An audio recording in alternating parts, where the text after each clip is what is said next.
ក្រុមហ៊ុនបានសម្លាប់ជាមដោយចៃដន្យនៅតាមផ្លូវរបស់ពួកគេដើម្បីសាងក្រុមនៅលើភ្នំវាចម្លែកក្នុងការសម្លាប់ជាមធំបែបនេះកាំងគឺស្ងាត់ហើយមិនមានឈាមទេលើបែបនេះក្មេងប្រុសស្រាប់តែនឹកឃើញអ្វីមួយផ្អៀងភ្លាមហើយបង្វែរជាមឲ្យក្រឡាប់ទើចដែលគាត់បានរំពឹងទុកមានចលនាឈាមដែលមានទំហំប៉ុនកណ្ដាប់ដៃនៅលើកញ្ចឹងជាម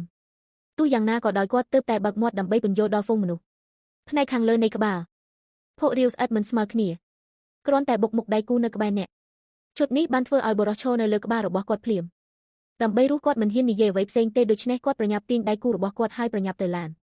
តោះទៅមើលរូបរាងមិនធម្មតារបស់ក្មេងប្រុសដោយភាពភិតភ័យនៅពេលពួកគេមិនចូលចិត្តគាត់ពួកគេទាំងអស់គ្នាគិតថារូបរាងភ្លាមនឹងមិនអាចពន្យល់បានរបស់គាត់គ្រាន់តែស្វែងរកចេតនានៃវត្តមា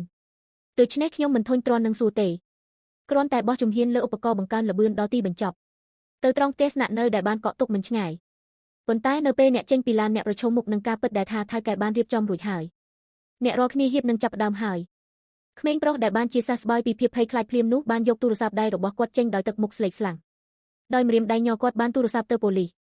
គាត់បានស្រែកដាក់អ្នកទទួលហើយបានឆ្លើយតែម្ដងហើយម្ដងទៀតត្រូវប្រាកដថាយកអាវុធធុនធ្ងន់កាន់តែមានឥទ្ធិពលកាន់តែប្រសើរបន្ទាប់មកគាត់បានណែនាំឲ្យមនុស្សគ្រប់គ្នាប្រញាប់ចូលបន្ទប់សម្ប៉ាហាំងនៅម្ខាងនៃជញ្ជាំងខ្យល់គួចមានតែនៅទីនោះទេដែលពួកគេអាចជួយសង្គ្រោះជីវិតជាបណ្ដោះអាសន្នឈប់ខ្មាស់ខ្លួនឯងមែនទេការកសាងក្រុមល្អមានភាពច្របូកច្របល់ដូចនេះក្រុមសហសេវិកនៅក្នុងក្រុមហ៊ុនដែលមើលងាយបរិសនោះទីបំផុតមិនអាចទ្រាំទ្របានទៀតទេអ្នករាល់គ្នាអ្នកនិយាយពាក្យមួយខ្ញុំចង់បង្រួបបង្រួមនឹងចង្អុលច្រមុះរបស់ក្មេងប្រុសដែលជាផ្ទះទឹកដោះគោបរិយាកាសចិត្តផ្ទុះហើយដើម្បីមានភាពងាយស្រួលម្ចាស់គេហដ្ឋានបានប្រញាប់ប្រញាល់យកបង្អុកដែលគាត់បានរើសនៅលើភ្នំសប្តាហ៍ថ្ងៃខ្ញុំនឹងជៀនវាសម្រាប់អ្នករាល់គ្នាដើម្បីព្យាយាមទោះយ៉ាងណាក៏ដោយខ្ញុំមិនរំពឹងថាក្មេងប្រុសនោះគ្រាន់តែក្រឡេកមើលមុខរបស់គាត់ទេភ្លាមដូចជាពណ៌ស្ដុចក្រដាសខ្ញុំបានឃើញគាត់ប្រញាប់ប្រាប់ថៅកែថាវាមិនមែនជាសត្វអុកតតែសោះប្រញាប់ឡើងហើយប្រគល់វាមកវិញបើមិនដូច្នោះទេយើងទាំងអស់គ្នានឹងស្លាប់មុនពេលក្រុមជួយសង្គ្រោះមកដល់ក្មេងប្រុសខកចិត្តម្ដងទៀតបញ្ឆេះកំហឹងរបស់មិត្តរួមការងារទាំងស្រុងមាននរណាម្នាក់ចាប់គ្រាប់កាំភ្លើងភ្លាមវីយ៉ាងខ្លាំងនៅលើតុដោយចុចមនុស្សគ្រប់គ្នាបានរកឃើញថាមានសត្វចម្លែកមួយបានកង់ឡើងនៅក្នុងការបំបែកពងមាន់ដែលមនុស្សគ្រប់គ្នាមិនធ្លាប់បានឃើញពីមុនមកអ្វីដែលកាន់តែគ្រោះថ្នាក់នោះគឺថារឿងនេះបានធ្វើឲ្យមានការស្រែកយំចម្លែកនឹងខ្លាំងមុនពេលវាបែកសម្បកទាំងស្រុងមនុស្សគ្រប់គ្នាស្រឡាំងកាំងដោយឈុតនេះបន្ទាប់មកពួកគេត្រូវបានទៅជិតដោយផ្កាយហែនតព្រះអម្ចាស់ម្ដងហើយម្ដងទៀតត្រៀមខ្លួនដើម្បីរកឲ្យឃើញប៉ុន្តែខ្ញុំមិននឹកស្មានថាបិសាចនេះសាហាវណាស់ខ្ញុំខំដៃមនុស្សដែលមកការឈឺចាប់ខ្លាំងនៃការផ្ដោតអារម្មណ៍ធ្វើឲ្យបរិសខឹងភ្លាមគាត់បានរើសញួរដោយមិនដឹងខ្លួនហើយមិនអើពើនឹងការបដិសេធរបស់ក្មេងប្រុសវាបានបុកសត្វចម្លែកដែលទើបតែបែកសម្បករបស់វានៅពេលនេះភាគីបានមើលឃើញជាយូរមកហើយថាយុវជននោះមិនសប្បាយចិត្តហើយក្នុងពេលតែមួយគាត់បានច្រៀងបទភ្លេងផ្ទុយជាមួយយុវជននោះដោយចេតនាខ្ញុំបានរើសរបស់អ្វីមួយហើយវាកាលពីមុនប៉ុន្តែខ្ញុំមិនដឹងថាខ្ញុំបានស្រែកដោយសំឡេងរបស់បិសាចតូចនោះទេនៅពេលនេះស្រមោលខ្មៅដ៏ធំមួយបានហឺតនៅក្នុងជម្រៅនៃព្រៃកំពុងខិតជិតដល់ផ្ទះស្នាក់ក្នុងល្បឿនប្រកាសអាសន្នហាបងមកមើលតើនោះមិនមែនជាគោរបស់សានមីងដែលបានរត់គេចទេមើលទៅវាធ្វើឲ្យអ្នកភ័យខ្លាចតើនេះជាដៃណូស័រដែលអ្នកបាននិយាយថាជាដៃណូស័រដូចគោដែរឬទេអ្នកនឹងស្លាប់កុំទាញខ្ញុំដូច្នេះអ្នកមិនជឿលើដៃណូស័រទេតើអ្នកទាំងអស់គ្នាកំពុងរងចាំស្លាប់នៅទីនេះទេម៉ាក់មិនចង់ធ្វើពិធីខួបកំណើតរបស់ខ្ញុំទេហេតុអ្វីបានជាខ្ញុំមិនរំឲ្យអ្នកស្ងប់ស្ងាត់អូកាវ៉ានៅតែសំរុំដឹងថាដើម្បីផ្គប់ចិត្តយើ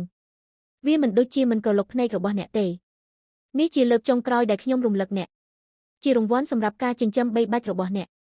សួស្ដីល្បាតដីអ្នកដឹងថាអ្នកខុសដៃណូស័រកំពុងមករត់ហើយហេតុអ្វីបានជាវាជាដៃណូស័រម្ដងទៀត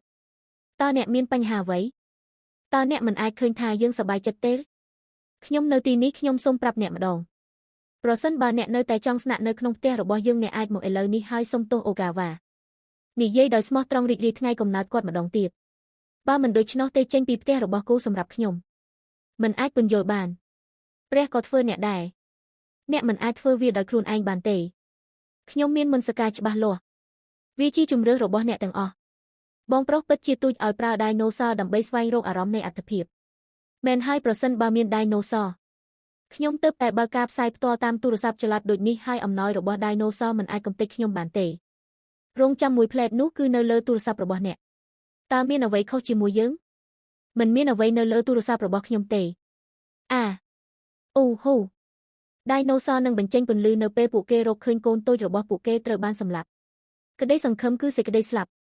់អ្នកមិនអាចរត់គេចបានទេ Dinosaur តើពិភពលោកនេះអាចត្រូវបានគេហៅថា Dinosaur យ៉ាងដូចម្តេច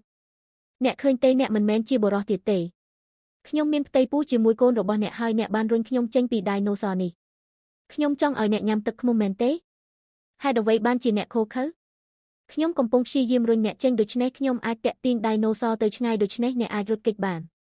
ប៉ុន្តែខ្ញុំមិនដឹងថាអ្នកណាដែលរុញខ្ញុំនៅខាងក្រោយដែលបណ្ដាលឲ្យខ្ញុំដើរខុសទិសដៅខ្ញុំគ្រាន់តែរុញអ្នកចេញវាយឺតពេលហើយសម្រាប់ខ្ញុំក្នុងការការពារអ្នកតើខ្ញុំអាចរុញអ្នកយ៉ាងដូចម្តេចអ្នកពិតជាបន្ទោសខ្ញុំខុសតើអញ្ចឹងទេសុំទោសខ្ញុំខ្លាចខ្លាំងណាស់ឥឡូវនេះហើយយកច្រឡំអ្នកកុំបន្ទោសខ្ញុំស៊ីអានតើយើងគួរធ្វើអ្វីឥឡូវនេះស៊ីអាន Dinosaur នៅខាងក្រៅហើយយើងមិនអាចចេញបានទេអ្វីដែលយើងអាចធ្វើបាននៅពេលនេះគឺលាក់ខ្លួននៅក្នុងបន្ទប់នេះយ៉ាងពិតប្រាកដយើងមិនអាចចេញទៅក្រៅបានទេឥឡូវនេះ Dinosaur មិនទាន់រកឃើញកន្លែងនេះនៅឡើយទេហើយបន្ទប់នេះមានសុវត្ថិភាពបំផុតបាទចាស់ yes បាទសុវត្ថិភាពបំផុតខ្វេ Shao ចាប់យកជីវិតគ្រប់ប្រភេទ